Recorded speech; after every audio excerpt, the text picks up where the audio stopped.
Sir इसमें respect नहीं है। कई कस्टमर बदतमीज भी मिल जाते हैं, कई रेस्टोरेंट का व्यवहार अच्छा नहीं होता है। सर हम तो सही चल रहे हैं, कोई शराब पीकर गाड़ी चला रहा है, वो हमें उड़ाता हुआ चला जाएगा। कई लड़कों के साथ हो भी चुका है। पता नहीं एक्सीडेंट हो जाए और घर पे खबर आए कि वो नहीं है अब इस दुनिया में। बस सबसे बड़ा खतरा यही है। अपनी बाइक पे ही बैठना है, कोई आराम करने की कोई जगह नहीं है। दिक्कतों में जीना सीख लिया सर, अब ये दिक्कत नहीं लगती।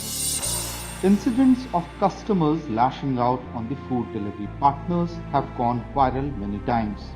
Every time such a video surfaces, Twitterati rushes to support them. But a few days later, things are back to square one for these foot soldiers of the food delivery industry. We bring you an insider's view into the lives of these food delivery agents, a complete picture of the dangers and dilemmas from incredibly long working hours to treading the thin line between accidents and on-time super-fast deliveries. It's been nearly 5 hours since Shubham started his day. Let's cut across to him to understand as to what has been his earnings so far, how is his day panning out. Shubham, पिछले 4-5 घंटे हो गए आपको काम करते हुए? हाँ sir, 5 घंटे लॉगिन रहा हूँ, इसमें 4 घंटे काम किया है मैंने। 1 घंटे का ब्रेक लिया है सर मैंने। तो 4 घंटे आपने काम किया है। क्या अर्निंग हुई है इस बीच में आपकी, आप चेक करके बताएंगे हमें? हाँ बिल्कुल सर, 4 घंटे में मैंने 115 रुपये अर्न किए हैं सर।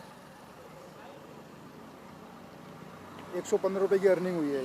ओके, क्या है इसमें? ये 5 ऑर्डर्स लगे हैं जी। इसमें पहला ऑर्डर है 21 रुपये का, दूसरा है 20 रुपये का, तीसरा है 38 रुपये का और चौथा है 20 रुपये का और पांचवा है 16 रुपये का। ओके, और अभी कितने देर और आप प्लान कर रहे हैं काम करने के लिए?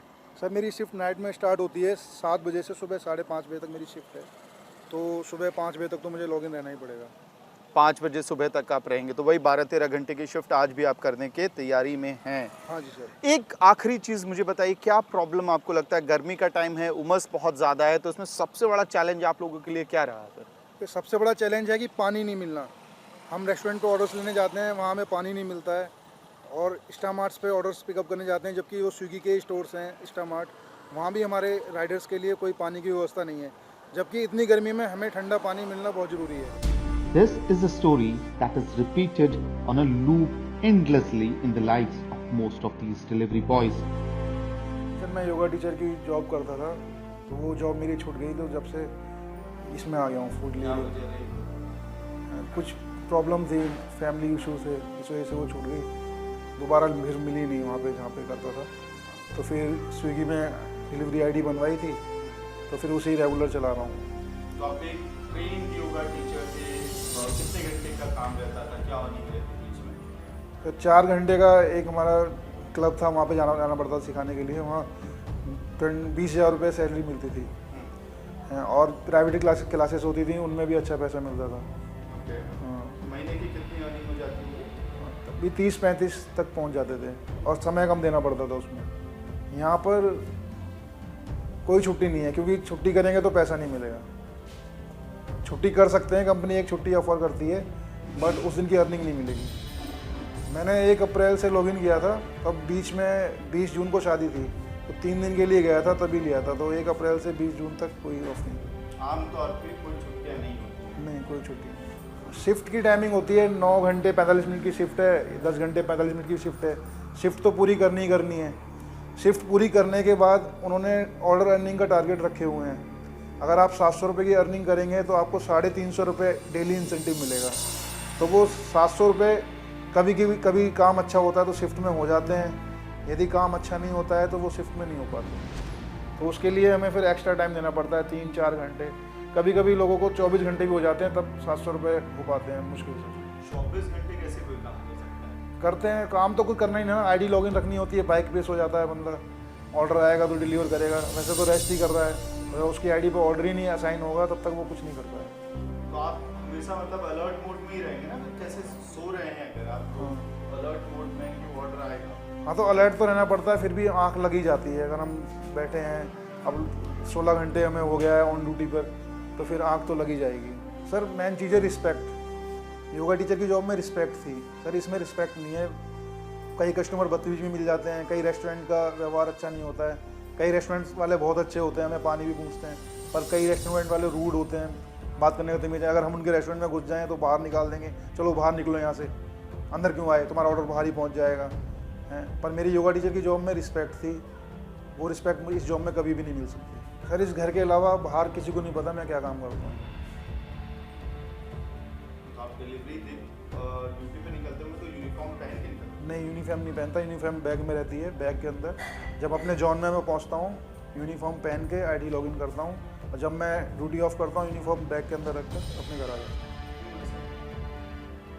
सर पता नहीं क्यों लोग इस काम को छोटा समझते हैं और सही नज़रों से नहीं देखते। हमने कोविड पेशेंट्स के घर भी खाना डिलीवर किया हुआ है। लोग डरे हुए थे, लोग घरों में कैद थे, हम लोग रोड पे थे हैं, पर मेरे अंदर मैं पैसे कमाने के लिए नहीं कर रहा था, मैं देश के लोगों की सेवा करने के लिए कर रहा था। मैं अपने आप को सौभाग्यशाली मानता हूँ कि मैंने उस समय लोगों को खाना पहुँचाकर उनकी सेवा की है।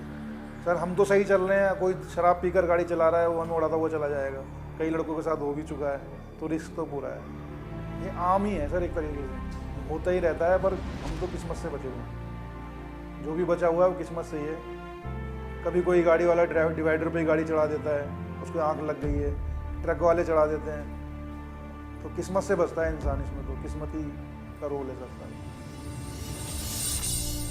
हम देखते हैं ऑर्डर देने जाते हैं तो दिखते हैं कि गाड़ी डिवाइडर में घुसी हुई है, तो उस समय अगर हम वहाँ होते तो हमारे ऊपर भी चढ़ जाती। डेली अर्निंग वही 700 रुपये, मैंने आपको बताया 700 रुपये हर कोई लड़का करता ही करता है, तो 350 रुपये डेली इंसेंटिव मिल जाता है, उसमें 250 से 300 का तेल लग जाता है, तो 150 रुपये उधर बच गए, तो 750-800 रुपये प्रत्येक डिलीवरी पार्टनर अपना डेली का बचाता है। फिर उसमें अपना खर्चा घर का उस तमाम खर्चे हैं। तो अगर हम 6000 रुपये की ऑर्डर अर्निंग करते हैं स्विगी में वीक पर वीक, तो हमें 1000 रुपये इंसेंटिव और मिलता है, वीकली इंसेंटिव बोलते हैं उसको। पर उसमें भी शर्त है कि अगर हमारी रेटिंग 4.6 से नीचे हुई तो हमें वो इंसेंटिव नहीं मिलेगा। हमारी रेटिंग 4.6 से ऊपर होनी चाहिए, तभी वो हमको इंसेंटिव मिलेगा 1000 रुपये। फ्राइडे आ गया और हमारी रेटिंग 5 स्टार है फ्राइडे सुबह तक, तो हम रेटिंग नहीं मांगेंगे। अगर हमारी रेटिंग 4.8, 4.7, 4.6 तक पहुंच गई है तो हमारी मजबूरी है कस्टमर से रेटिंग मांगना, तो हर ऑर्डर को डिलीवर करते समय रेटिंग मांगनी पड़ती है। पता नहीं सर, कस्टमर का मूड के ऊपर डिपेंड करता है, वो देगा या नहीं देगा। हो सकता है छिड़के वो अगर किसी ख़राब मूड में है, वाइफ से झगड़ा हुआ है, ऑफिस में झगड़ा करके आया है, कोई बात हुई है, अगर हम उससे रेटिंग मांगते हैं और ऑर्डर भी डिले हो गया किसी कारण ट्रैफिक की वजह से, तो वो गुस्से में गड़बड़ कर देगा रेटिंग। हाँ, मेरी अर्निंग पे जो वीकली इंसेंटिव है वो मेरे 1000 रुपये नहीं है। फैमिली को तो 0 समय दे पाता हूँ, कोई समय नहीं है, सारा समय ड्यूटी रहता है। घर में केवल सोने के लिए आते हैं, सो के उठे, नहाए धोए, फ्रेश हुए, खाना खाए, फिर चले गए। तो कॉम्प्रोमाइज़ हो रहा है और कुछ नहीं।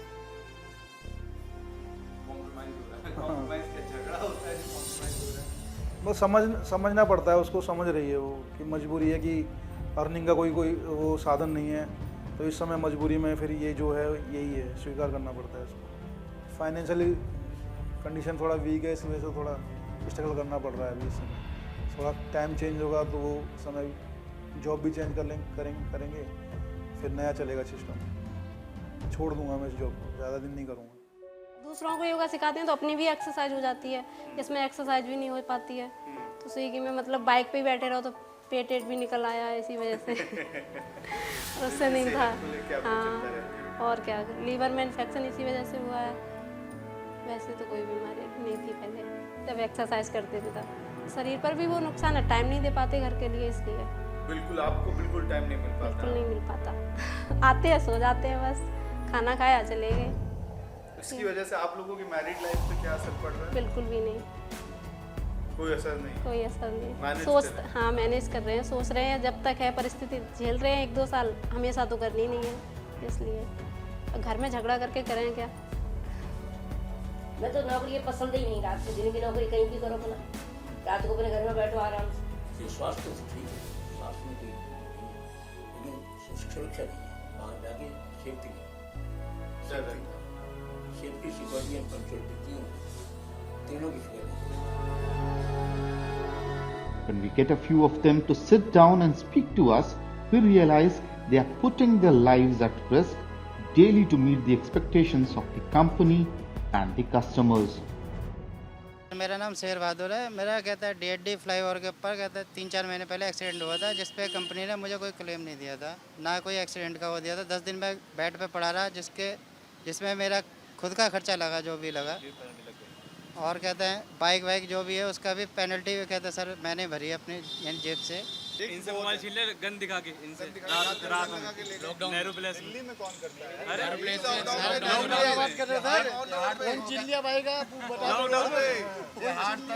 इस केस में क्या है, बल्कि 2 बार मैं ये कोर्ट में साकेत कोर्ट में मेरे को पहचान के शिनाख्त के लिए बुलाया गया था।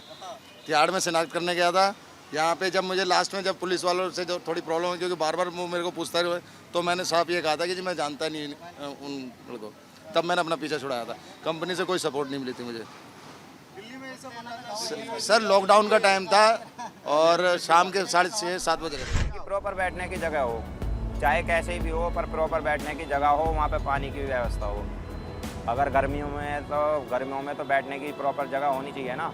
और अगर बाई चांस मान लो हम रोड के पास में, रोड के बगल में बैठते हैं, कोई पुलिस वाला आके बोलता है या कुछ भी, क्योंकि पुलिस वाले बोलेंगे ज़रूर अगर नो पार्किंग में हम बाइक खड़ी करते हैं, वहाँ पे फिर हमारा रिस्क है कि बाइक हम बाहर खड़ी करके जा रहे हैं रेस्टोरेंट के लिए या कुछ भी, वो नहीं होता फिर। Now the question is that if the food delivery industry in the country have so many problems right now, then why do thousands and thousands of youth from different and distant parts of the country come to metro cities like the national capital and sign up for this job? Here is the answer. Although many of these young men are university graduates, but their education hasn't helped them to get jobs, and thus a bike and a simple skill of riding has come to their rescue. आप Delhi university के pass out और Swiggy का काम कर रहे हैं, जोमेटो का काम कर रहे हैं। सर ये क्या परेशानी है वो आप देख लो कि हमारे सर, जॉब नहीं मिल रही है सर। क्या देखो हमारा काम करने का मतलब क्या है इसमें, ये है कि गवर्नमेंट ने बोला था बेरोजगारी खत्म हो जाएगी, बट गवर्नमेंट ने बेरोजगारी क्या, ये तो बेरोजगारी और बढ़ा दी है। उन्होंने बोला था कोविड के टाइम में जिसकी जॉब छूट गई, गवर्नमेंट ने अर्निंग थी, वो अर्निंग के हिसाब से हमें अभी नहीं मिलेगा पे आउट सर। तो अगर कंपनी अभी नहीं देगी, वो 10,000 देगी, 12,000 देगी, तो उससे हमारा खर्चा नहीं चलेगा ना सर। एक कस्टमर ने मेरे से पूछ लिया कि क्या आप पार्ट टाइम में जॉब कर रहे हो, उन्होंने मेरा ड्रेसअप देख के बताया। मैंने बोला no sir this is permanent, because उन्होंने देखा मेरे सेफ्टी शूज वगैरह, क्योंकि मैं मेंटेनेंस में भी जॉब करता था। तो मैंने बोला नहीं सर परमानेंट, क्योंकि कोविड के टाइम में जॉब छूट गई। Some companies have chosen to provide better working conditions and remunerations to their delivery partners, and that is clearly obvious in the satisfaction level of their employees. का सीधा फंडा यही है कि जोमेटो में क्या था कि हमें लॉन्ग रूट के ऑर्डर मिलते थे, जिसमें कि हमें थकावट भी फील होती थी और उस हिसाब से पैसा नहीं मिलता था। एंड मेरे को ये इसलिए अच्छा लगा कि यहाँ पर 2 से 3 किलोमीटर का एरिया मिलता है, जिसमें कि मेरे को यहाँ पर उतने ही पैसे मिल रहे हैं, जैसे 20 से 25 रुपये मिलते हैं उसमें पर ऑर्डर, पर उसमें किलोमीटर का हिसाब बढ़ जाता है। लेकिन इसमें एक फिक्स है कि 2 से 3 किलोमीटर के अंदर में आपके पास ऑर्डर आने ही आने हैं। और फिर उसमें क्या है, हमें उस हिसाब से अर्निंग उससे ज़्यादा होती है, मतलब मेहनत कम है, पैसा अच्छा है। वो जोमेटो में नहीं दिखा मेरे को, ना स्विगी में दिखा, तो इसलिए मैंने चूज़ किया इसको। रिस्क तो सर दोनों में ही था। हाँ, उसमें ज़्यादा था क्योंकि उसमें हाईवे पे जाना था, और इसमें क्या लोकल है, तो इसमें इतना रिस्क नहीं है। क्योंकि क्या हमारा एक वेयर हाउस है, तो वेयर हाउस के सामने हमें जगह मिली हुई है कि तुम अपनी बाइक यहाँ लगा सकते हो, तो हमें कोई बोल नहीं सकता। और आप लोग बैठ के कहाँ रेस्ट कर रहे हैं? वो हमें वेयर हाउस का जगह दे रखी है, स्टूल लगा रखे, हमारे लिए कूलर भी लगे हुए हैं, कंपनी ने कूलर भी प्रोवाइड करा रखे, तो इससे बेटर क्या बात है। पीने का पानी ठंडा, बिल्कुल कोई दिक्कत नहीं। हाँ जी बिल्कुल, चार्जिंग का सारा कुछ। हर किसी घर वाले बोलते हैं कि रिस्क है मत करो, पता नहीं कब क्या हो जाए। अब करना तो पड़ेगा ही, क्योंकि मैं अपनी बताता हूँ आपको कि मेरे को नौकरी करना पसंद नहीं है, तो मैं यहाँ पर फ्रीडम फील करता हूँ कि मैं जब चाहूँ जब छुट्टी कर सकता हूँ, तो इस वजह से मैं डिलीवरी का काम करता हूँ। घर वाले सेटिस्फाइड हैं? हाँ, घर वाले भी कोई कहते तो हैं कि मत करो, लेकिन अब क्या है, मजबूरी है, करना पड़ता है। In the past decade, food delivery industry has emerged as one of the most booming industries in the service sector in India. This also means it is providing jobs to lakhs of youth in metros like Delhi as well as third-tier towns, because of which they are able to sustain themselves and provide for their families. However, The food delivery executives are also complaining about long working hours, bonus-led traps and lack of basic facilities such as warehouses where they can rest, drink water and charge their devices. On the other side, the food delivery giants are claiming that they are following best practices of the industry.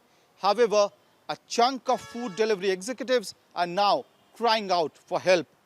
With video journalist Ziauddin, this is Amit Bhardwaj reporting for India Today Group.